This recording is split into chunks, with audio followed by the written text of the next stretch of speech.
My own mother stood in a federal courthouse and told a judge my Air Force uniform was nothing but a costume.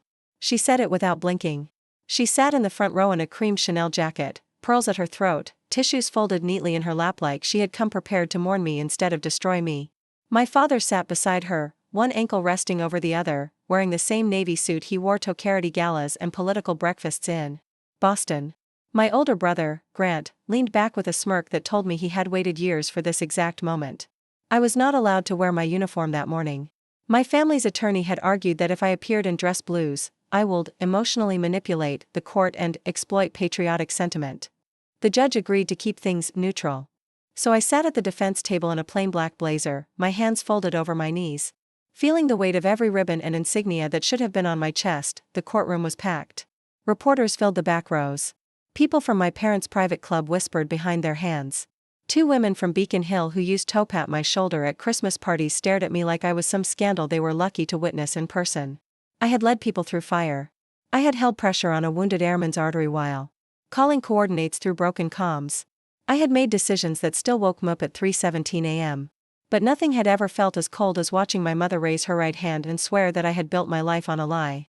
Mrs. Mercer, my family's lawyer, asked, "When did you first become concerned that your daughter was falsely representing herself as a colonel in the United States Air Force?" My mother lowered her eyes. "The performance was perfect. Years ago," she said softly. "Ava has always been intense, imaginative. As a girl, she wanted to command everyone. She used to line up her stuffed animals and give them orders. At first we thought it was cute. Then it became troubling." A ripple moved through the courtroom. My attorney, Nora Whitman, stiffened beside me. I didn't move. "If I may," the lawyer continued, "did your daughter ever provide your family with public proof of this alleged promotion?" "No," my mother said. "She would say things were classified. She would say we wouldn't understand.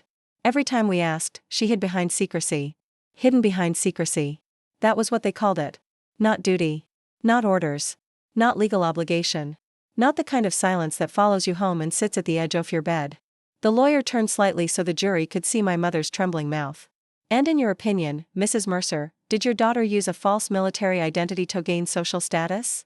My mother pressed the tissue to her lips. "Yes," she whispered. "I believe she did." My father stared forward, pretending this pained him.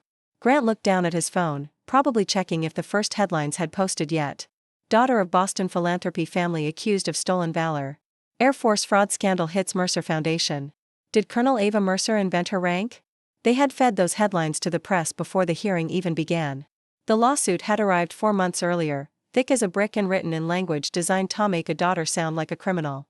My parents claimed I had fraudulently represented myself as a colonel to influence donations to my grandmother's Veterans Scholarship Fund, to get speaking invitations, and to embarrass the Mercer name.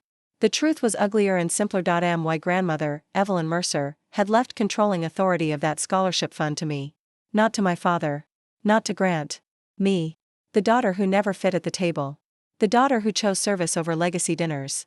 The daughter who embarrassed them by saluting instead of shaking the right hands. At 19, I told my parents I was withdrawing from Princeton after 1 semester and accepting an appointment to the Air Force Academy. My father laughed first. Not because he thought I was joking. Because he wished I were. "People like yous don't enlist in government machinery, Ava," he said, standing at the head of her dining room table beneath a chandelier my mother had imported from Italy. "People like us fund institutions. We influence them. We don't disappear into them." "I'm not disappearing," I said, "I'm going where I belong." My mother cried in a way that made the housekeepers top in the hall. Grant didn't even look up from his plate. "Let her go," he said, "she'll last 6 months and come home with a dramatic story." I lasted longer than 6 months. I lasted through basic. I lasted through flight training. I lasted through deployments my family never asked about. And ceremonies they never attended. When I got my first real command, my grandmother sent flowers. My parents sent nothing. When my name appeared in a small military publication after a multinational humanitarian airlift, my mother mailed me 1 sentence. "Maybe this will settle whatever restlessness you've been carrying." To them, my service was never a career. It was a phase. A rebellion. A costume. Then came Daria. The official name was classified, and the location was buried inside paperwork that would never see cable news. The public story called it a humanitarian evacuation during a regional collapse. That was close enough to keep civilians calm and far enough from the truth to protect everyone still operating. I was amateur then. A convoy went wrong. An extraction zone shifted. Comms fractured under interference. A medical team was pinned between a collapsed checkpoint and incoming hostile fire. Brigadier General Thomas Holbrook was hit before he could issue the next order. 2 pilots were down. A young loadmaster named Ellis kept repeating that he couldn't feel his left hand. There are moments in combat when rank stops being metal and becomes breath. Someone has to decide. Someone has to give the order everyone else is too terrified to say out loud. I took command because nobody else did. I redirected the evacuation route, split the convoy, coordinated air cover through a dying radio, and dragged Holbrook behind a concrete barrier while blood soaked through my glove. I ordered an aircraft to lift with 22 civilians and 5 wounded personnel while I stayed behind with the second team. We got everyone out. Not cleanly. Not heroically.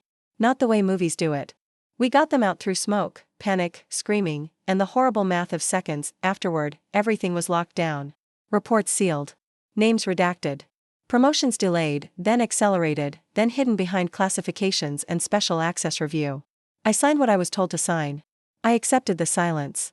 I accepted that my family might never know what had happened. I thought honor could survive without applause. I was wrong about one thing.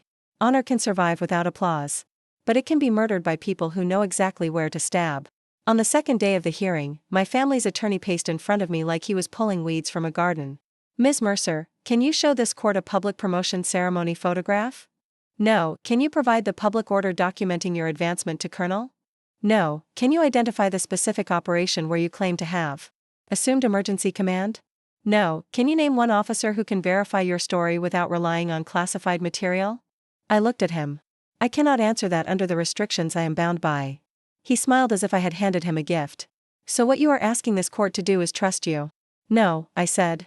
I am asking this court to understand that some duties do not become false simply because they cannot be displayed for your convenience. Grant chuckled from the front row. The sound cut deeper than I wanted it to. The attorney turned to the judge. Your Honor, my clients are not trying to humiliate Ms. Mercer. They are trying to protect their family name, their charitable foundation, and the public from an ongoing deception. Nora stood. My client has served this country for more than 20 years. The plaintiffs have built a press campaign before this court has even heard evidence. The attorney lifted his eyebrows. Evidence would be welcome, counsel. The judge looked tired. Not cruel, just tired in the way people become when a public fight makes truth seem like one more opinion. My father rose during a short recess and walked past me without stopping. Then he paused just close enough that only I could hear. You should have settled quietly, Ava. I looked up at him. You mean I should have apologized for something I didn't do? His jaw tightened. I mean you should have remembered who gave you your name. I almost laughed. The Mercer name had opened doors for Grant before he knew how to spell philanthropy. It had bought my mother silence when she humiliated staff. It had taught my father that consequences were things other families had. But my name had not carried Methruff Dariah. My people had. My training had. My refusal to break had. I remember, I said. That's why I stopped hiding behind it. He leaned closer. You think this ends with court? Your foundation access is already frozen. The board is nervous. Donors are nervous. Even if you win, you'll be poison. There it was. Not concern. Not heartbreak, business. My grandmother's fund had grown larger than anyone expected. She had built it after my grandfather died, paying tuition for the children of service members who came home wounded or didn't come home at all.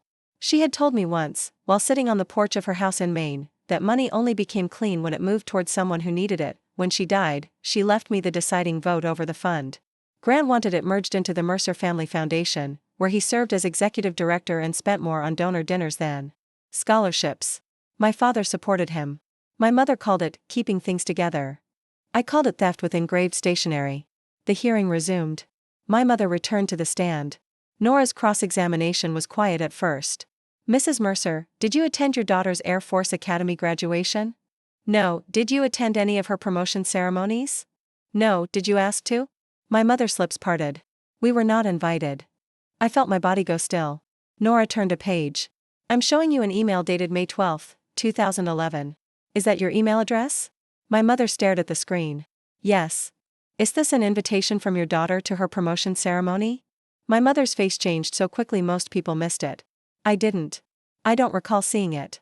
Nora clicked again. And this reply, from your account, saying, your father and I cannot endorse this path by attending? The courtroom went silent. My mother's hand tightened around the tissue. I was emotional.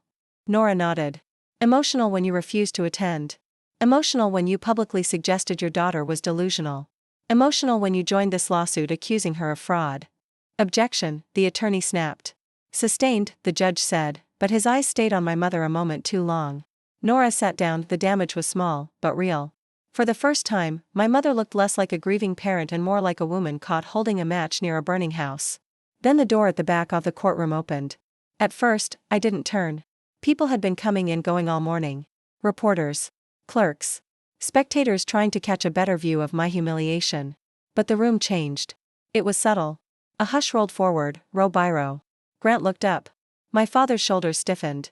The judge lifted his gaze. I turned then. A tall man in a dark civilian suit stood at the entrance, one hand resting on a cane, his silver hair cut short, his posture unmistakable even without uniform. Behind him stood a woman in Air Force dress blues carrying a sealed envelope. My throat closed. Brigadier General Thomas Holbrook had aged since Daraya. His left side moved slower. There was a scar near his temple that I remembered seeing open under my hand. But his eyes were the same. Steady. Unforgiving. He walked down the aisle with measured steps. Every camera in the room turned toward him. He stopped beside Mightable. Then, in front of my parents, the reporters, the judge, and every person who had come to watch the Mercer daughter burn, he raised his hand and saluted me. Colonel Mercer, he said. Permission to speak on your behalf. For a second, I was not in the courtroom. I was back in smoke. Back with the radio cracking. Back with Holbrook's blood on my sleeve and Ellis screaming for his mother while I lied to him and said he was going to be fine. I stood because I had to. My knees almost failed me. I returned the salute. Permission granted, sir. The judge leaned forward. Identify yourself for the court. The man turned. Thomas Holbrook. Retired Brigadier General, United States Air Force. The courtroom erupted. The judge struck his gavel once. Then again. Order. My family's attorney shot up. Your Honor, this witness was not disclosed. Nora rose calmly. General Holbrook's appearance required authorization from appropriate federal channels. We notified the court as soon as clearance was granted. The judge looked at Holbrook. General, are you able to testify without disclosing classified operational details? Yes, Your Honor, he said. I am not here to reveal an operation. I am here to confirm a rank, a recommendation, and a truth that should never have been dragged into this room. The judge paused. Then he nodded. Proceed. Holbrook took the stand. He did not look at my parents. He did not look at the cameras. He looked straight ahead and spoke with the calm of a man who had ordered aircraft into hostile air and carried the ghosts afterward. In a classified international evacuation, I was incapacitated during an attack. At that time, then Major Ava Mercer assumed emergency command under active threat. She coordinated evacuation, air support, medical extraction, and personnel movement while wounded herself. My mother covered her mouth. Grant stopped smiling. My father stared at the table. Holbrook continued. Because of her decisions, every civilian in our custody survived. Every recoverable member of our team came home. I recommended her for accelerated promotion based on operational leadership, not family influence, not politics, and certainly not fantasy. My family's attorney tried to interrupt. General, without documentation. Holbrook turned his head. There is documentation. You are simply not cleared to read it. Someone in the back whispered, damn.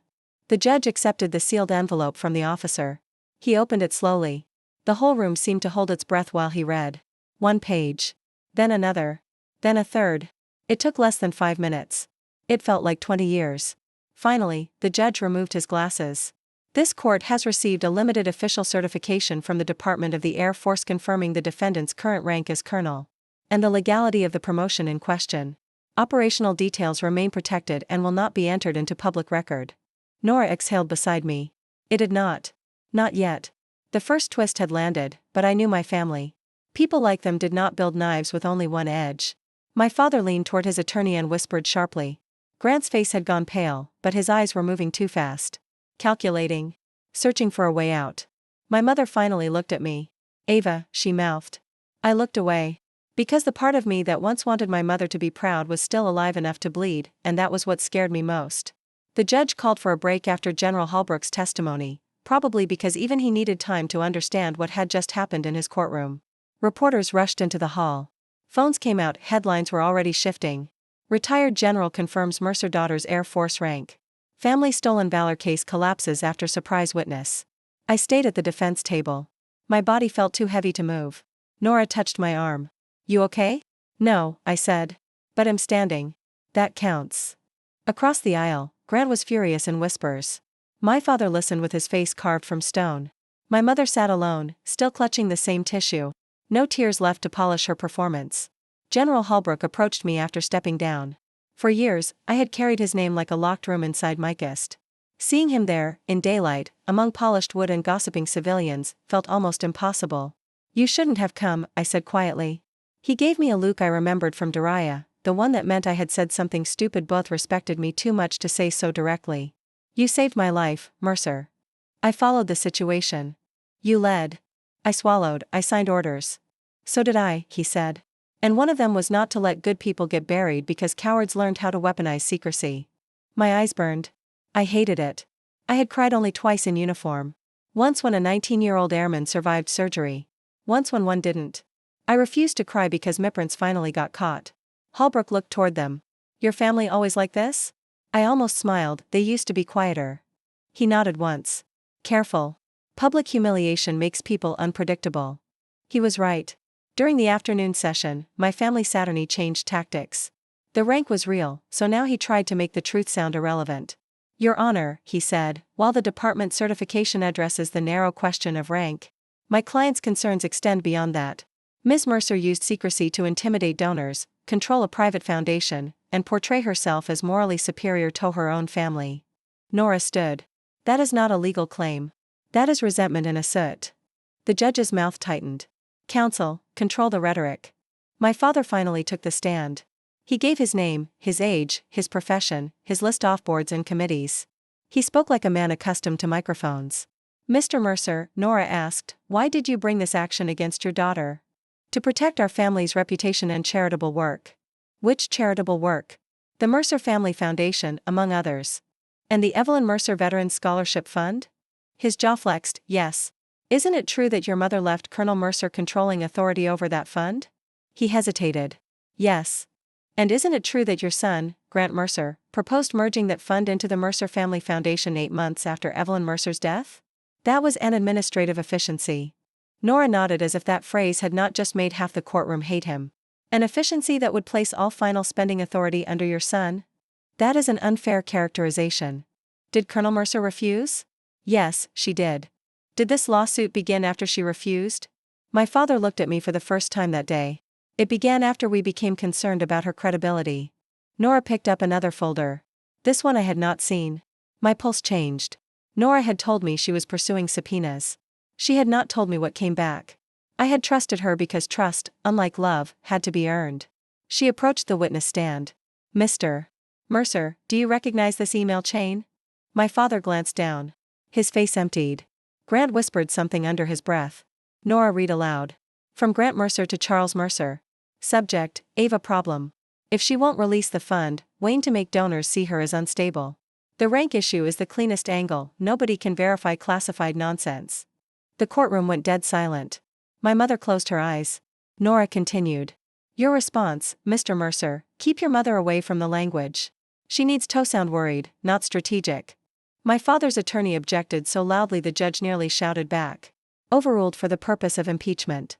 Nora looked up. Did you write that, Mr. Mercer? My father's mouth opened. No sound came out. For the first time in my life, I saw my father without a prepared answer. It was not satisfying. It was frightening. Because I realized I had spent years believing he was powerful, when really he was just protected.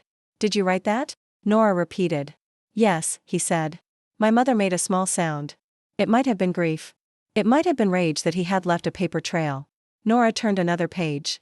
And this message from Grant, if she breaks, we ask the board for emergency control. If she fights, we make her look obsessed with rank. Did you receive that message? Yes. Did you discourage that strategy? My father looked toward Grant. Grant stared back, furious and betrayed, as if my father's honesty were the family crime. No, my father said. The second twist did not enter the room like a general. It opened under my family's feet like a trapdoor. The lawsuit had never been about doubt. It had been a planned demolition. My mother's testimony had been rehearsed. My father's concern had been strategy. Grant's interviews had been bait.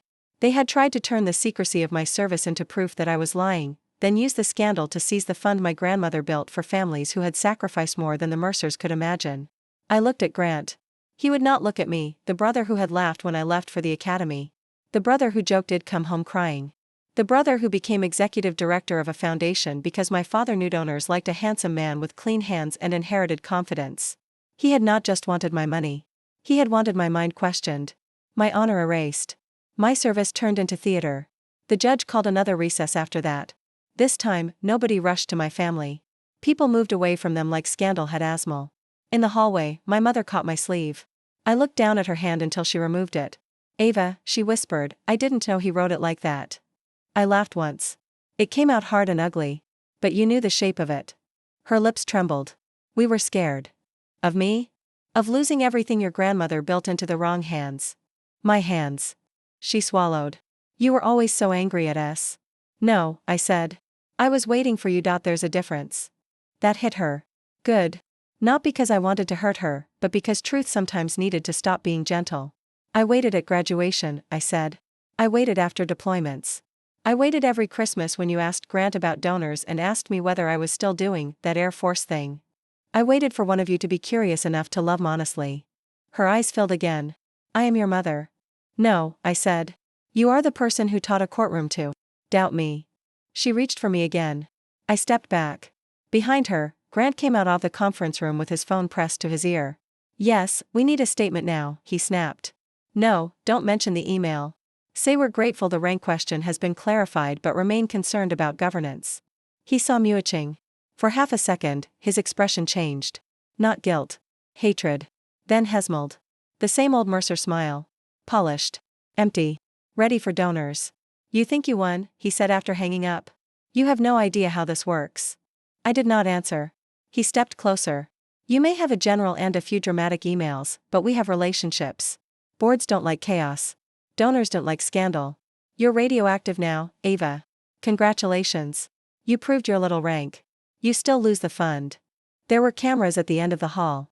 He kept his voice low enough that they couldn't hear. But I heard him. So did someone else.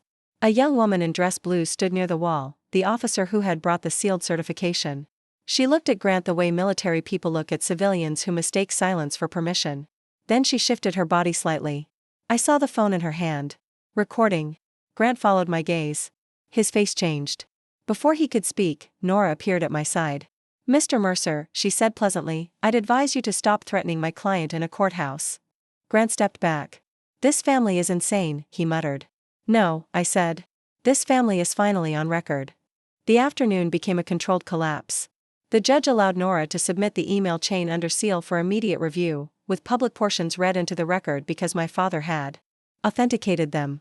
My family's attorney requested time. The judge denied anything beyond a short continuance to evaluate sanctions.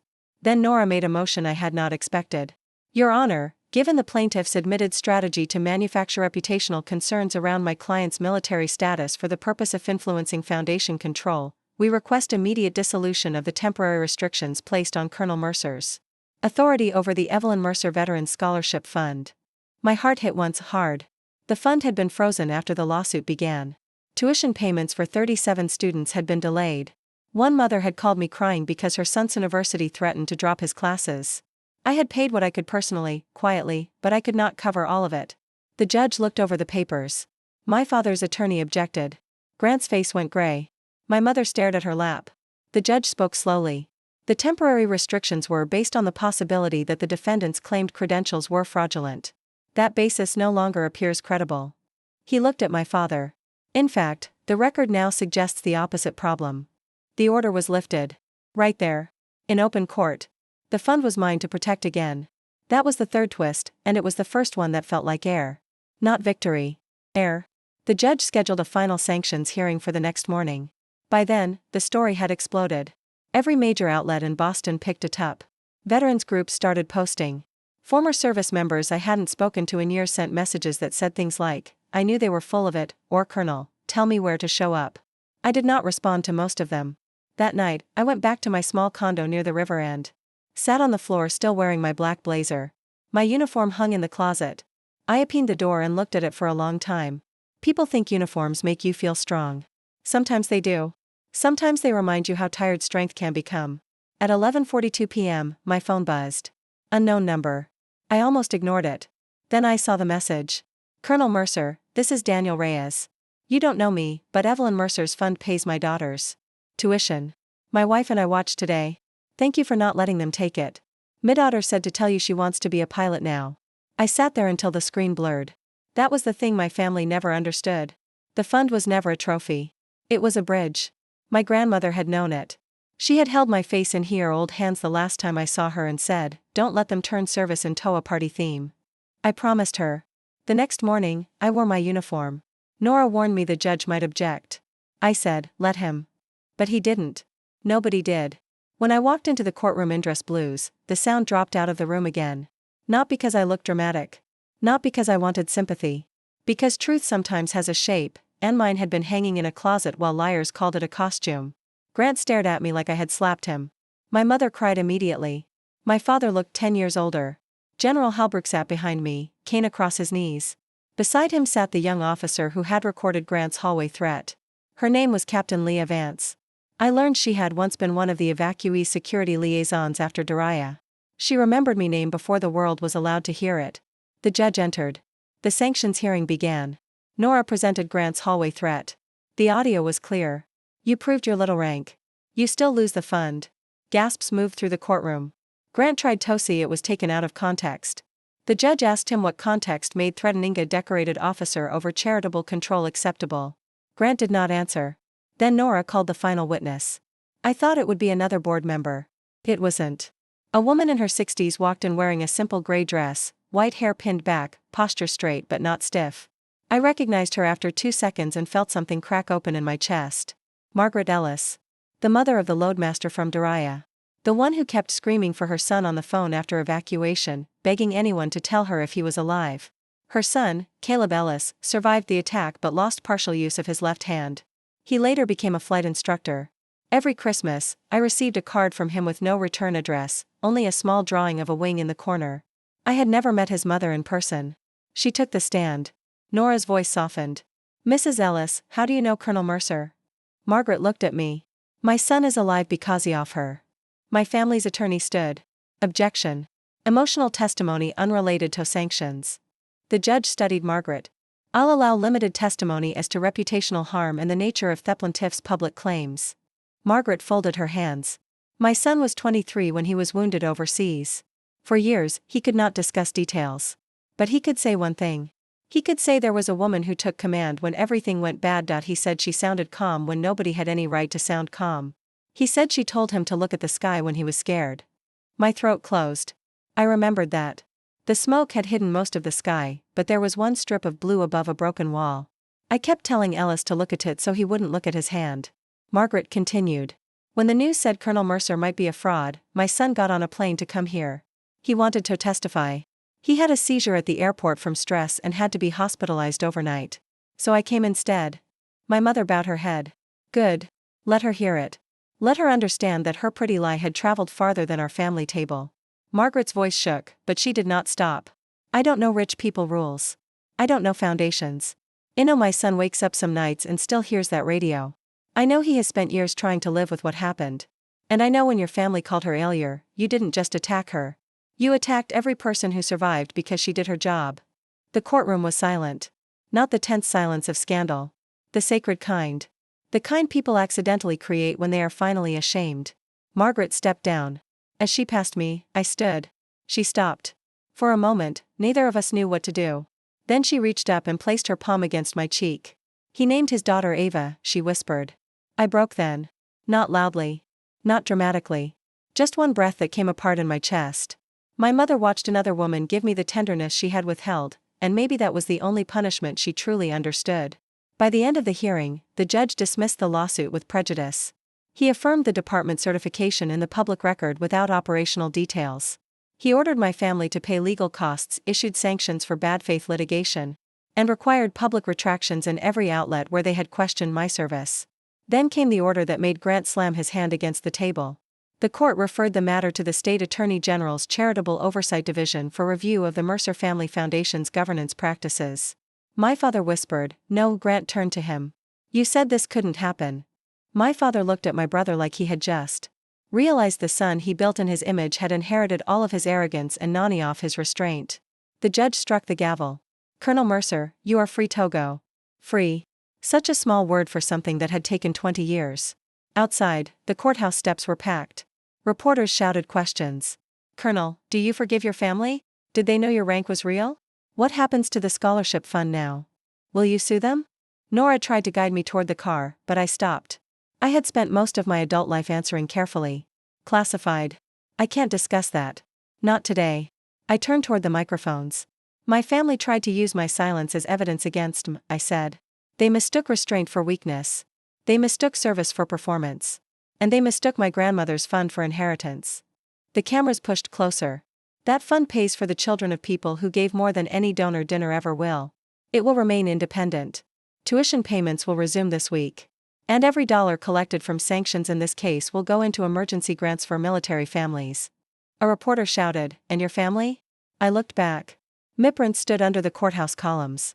Grant was arguing with their attorney. My mother watched me like she was seeing the outline of someone she had never bothered to know. I faced the cameras again. I didn't lose my family in court, I said. I lost the illusion that they were waiting to become one. The clip went viral by dinner. Not because I wanted it to. Because people love a public fall and they love a reversal even more. But the part they replayed most was not General Holbrook's salute. It was not Grant's threat. It was not even Margaret Ellis telling the courtroom her granddaughter carried my name. It was my mother trying to follow me down the courthouse steps. Ava, please, she called. Please don't do this in front of everyone. That was what she said. Not I'm sorry. Not I believed a lie. Not I helped them hurt you. Please don't do this in front of everyone. I stopped halfway down the steps. The wind pulled at the edge of my jacket. Camera shutters clicked like insects. My mother came closer, mascara faint beneath her eyes, pearls still perfect. We can fix this privately, she whispered. I looked at her for a long time. You made my life public when you called me a fraud. Her mouth trembled. I was trying to protect the family. No, I said, you were trying to protect the version of the family where Grant inherits power, Dad controls the story. And I stay grateful for crumbs. She flinched. I carried you, she said, as if birth were a permanent contract for obedience. I nodded. And then you taught Medhat love could be withdrawn when I chose myself. My father approached, voice low. Ava, enough. That old command. The one that used to freeze rooms. It did nothing now. I turned to him. You don't get to call cadence in my life anymore. His face darkened. This will destroy us. No, I said. Your emails did that. Grant laughed behind him, sharp and desperate. You're enjoying this. I looked at my brother. The cameras were still rolling. No, I said. That's the difference between us. He stepped forward. You think people won't dig into you next? You think they won't find something? Everybody has something, Ava. They'll find a soldier who kept her mouth shut because she was ordered to. They'll find a granddaughter protecting a promise. They'll find a woman who survived her own family's worst day and still stood up straight. Grant's face twisted. For a second, I thought he might say something unforgivable. Then he looked at the cameras and swallowed it. Nora opened the car door. This time, I left. For 6 weeks, the story followed us everywhere. The Attorney General opened our view. Donors froze pledges to the Mercer Family Foundation. 2 board members resigned. One gave an anonymous interview saying Grant had treated scholarship funds like branding assets. My father stepped down from 3 boards to focus on family matters. My mother disappeared from every committee she once ruled with her seating charts and sympathy smiles. Grant tried to issue a video apology from his office. It was 2 minutes and 11 seconds of polished regret. He said the family had acted under genuine concern. He said emotions had run high. He said military records were complex. He did not say he lied. He did not say he tried to steal control off a veterans fund. He did not say my name. The internet noticed. Of course it did. Veterans noticed faster. I watched none of it after the first day. I had work to do. The fund's emergency grants went out first. Tuition holds were cleared. A Marine widow in Ohio sent me a voicemail that was mostly crying. A Coast Guard mechanic's son emailed me a photo of his dorm key. Daniel Reyes' daughter, the one who wanted to be a pilot, sent a drawing of an airplane with the words "Thank you Colonel" written in purple marker. I printed it and taped it inside my office cabinet where only I could see it. Then came the invitation from the Air Force Academy. A leadership seminar. Not tactics. Not classified history. Not a heroic speech wrapped in flags. They asked me to speak about command pressure, institutional silence, and moral courage. I almost said no. Then Nora asked, would 19-year-old you have needed to hear it? So I went. The first morning, I stood in front of 84 cadets in a lecture hall that smelled faintly of floor wax, coffee, and fear disguised as ambition. They looked at me like I was made of something harder than they were. I knew better. I placed my notes on the lectern and did not open them. What do you do, I asked, when the people closest to you need you to smaller so they can feel safe? No one answered. A young man in the second row stared at his hands. A woman near the back lifted her chin like she was daring herself not to cry. I continued. You will be told discipline means obedience. Sometimes it does. But the first command you are responsible for is the one inside your own chest. If you surrender that, someone else will spend your whole life giving orders to your soul. Pens moved. Faces changed. I told them about fear without telling them secrets. I told them that leadership was not volume. It was clarity under pressure. It was being willing to be hated for a decision that kept people alive. It was refusing to confuse silence with shame. After class, the young woman from the back stayed behind. She was small, dark-haired, with nervous fingers and eyes that refused to look away. My dad says I don't belong here, she said. He says nobody is going to follow a woman who looks like me. The sentence hit an old bruise. What's your name? Cadet Martinez. I opened my bag and took out a challenge coin I had carried since. Daria. It was worn at the edges, the engraving nearly smooth from years in my pocket. I placed it in her hand. Then start by following yourself, I said. People who need proof before they respect you are usually the last people qualified to measure you. She looked down at the coin. Won't you need this? I already used it. She nodded, but tears slipped out anyway. This time, I did not look away from someone else's pain. That evening, I walked to the memorial behind the chapel. The sky over Colorado had the kind of clean blue that used to hurt after deployment. Flags moved softly in the wind. Names cut into stone caught the last light. I brought flowers for the names I was allowed to say and for the ones I still carried silently. General Holbrook called while I stood there. You did good today, he said. You spying on cadets now, sir? Always. I smiled. Then he grew quiet. Ellis wants to see you. My grip tightened around the phone. Caleb? He's in Colorado Springs. Instructor conference. Margaret told him she testified. He wants to thank you in person. I closed my eyes. There are ghosts you make peace with because you think they will never knock. I don't know what to say to him, I admitted. Holbrook's voice softened. Start with hello. So I did. The next morning, in a small coffee shop off base, Caleb Ellis stood when I walked in. He was older, of course. Broader through the shoulders. His left hand curled slightly when he was not thinking about it. A little girl with brown curls sat beside him coloring a jet on a napkin. She looked up. Are you my Ava? Caleb closed his eyes like children had no mercy, which they don't. I knelt in front of her. I think you're your own Ava, I said. But I'm honored to share. She grinned. Caleb and I looked at each other over her head. For a moment, the coffee shop vanished. Smoke. Blood. Blue sky. Then he stepped forward and hugged me with one arm. Thank you, he said. I had heard those words before. From officials. From families. From people who meant well from him, they nearly broke me. I was scared, I said into his shoulder. Hell at once, wet and quiet. Good. I'd hate to think I was the only one. We sat for an hour. We did not talk about everything. Some things remained sealed even between the people who lived them. But we talked enough. At the end, his daughter handed me the napkin jet. I made it fast, she said. It looks fast. It has 2 pilots, she added. In case one gets tired. I kept that napkin too. When I returned to Boston, a letter waited in memo box. No return address. For one stupid second, I thought it was from my mother. It wasn't. Inside was a photograph. Daria. I had never seen it before. I was covered in dust, uniform torn, one sleeve dark with blood that was not all mine.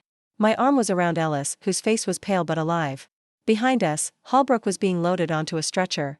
The sky above the broken wall was a thin strip of impossible blue. On the back, in Holbrook's handwriting, were 5 words. You never needed their permission. I framed the photo and placed it in my Offutt Scholarship Fund, not where visitors could see it, but where I could. A week later, my mother came to the office. She arrived without calling. That was like her. The receptionist looked terrified when she knocked on my door. Colonel Mercer, your mother is here. I almost said I didn't have one. But I was tired of performing strength for people who mistook cruelty for closure. Send her in. My mother entered wearing no pearls. That surprised me more than it should have. She looked smaller in daylight, away from courthouse columns and society rooms. Her hair was still perfect. Her coat probably cost more than a cadet's monthly stipend. But her face had lost its practiced softness. For the first time, she looked unedited. Ava, she said. It did not stand. Mrs. Mercer. That landed. Her eyes filled. I deserved that. I said nothing. She looked around my office. At the scholarship letters. At the framed photograph turned slightly toward me. At the drawing from Daniel Reyes' daughter taped inside the cabinet. I didn't know about the picture, she said. You didn't ask about the life. She nodded slowly. I have said that to myself every day since court. I wanted that to matter. That was the humiliating part. Even after everything, some small animal inside me still lifted its head when my mother sounded sorry. She stepped closer. I came to apologize. Publicly or privately? She flinched. Both, if you'll allow it. I leaned back.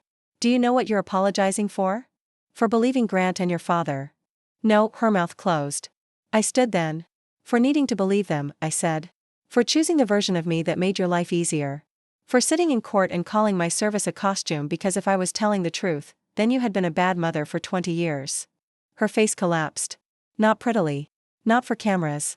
Her hand went to her chest, and this time I believed the pain because it made her look worse, not better. You're right, she whispered. I waited. She wiped her face with bare fingers. I knew, she said. The room went quiet. I felt the air change the way it had before Holbrook entered the courtroom. What did you know? My mother opened her handbag with shaking hands and pulled out an envelope. Old.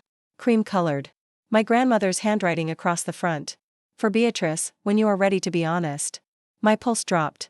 She gave it to me before she died, my mother said. I didn't open it until after the funeral. I was angry. She had left you the fund. Your father said she was punishing us. Grant said you had manipulated her. She handed me the letter. I did not take it. What does it say? My mother's voice broke. That she knew your rank was real. That she had received confirmation through a retired contact. That she was proud of you. That she chose you because you understood sacrifice without turning it into theater.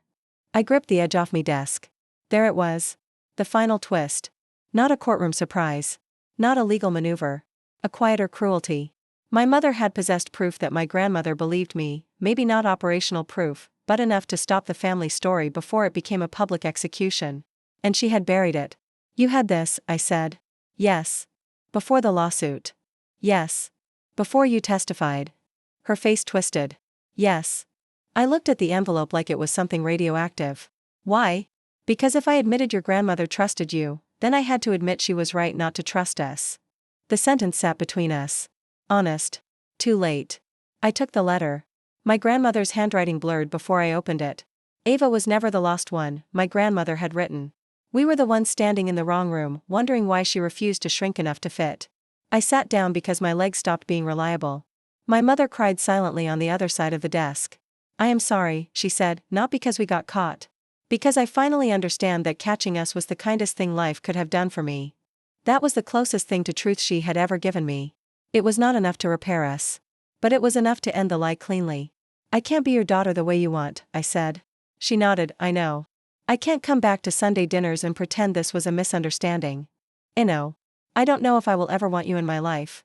Her eyes closed. Ino. I looked at the photograph from Daria. At my grandmother's letter. At the scholarship application stacked in front of me. Forgiveness, I had learned, was not a door you opened so people could walk back in and rearrange the furniture. Sometimes forgiveness was a fence. Sometimes it was distance without poison. I will read a statement with you, I said. One time. Public. Clear.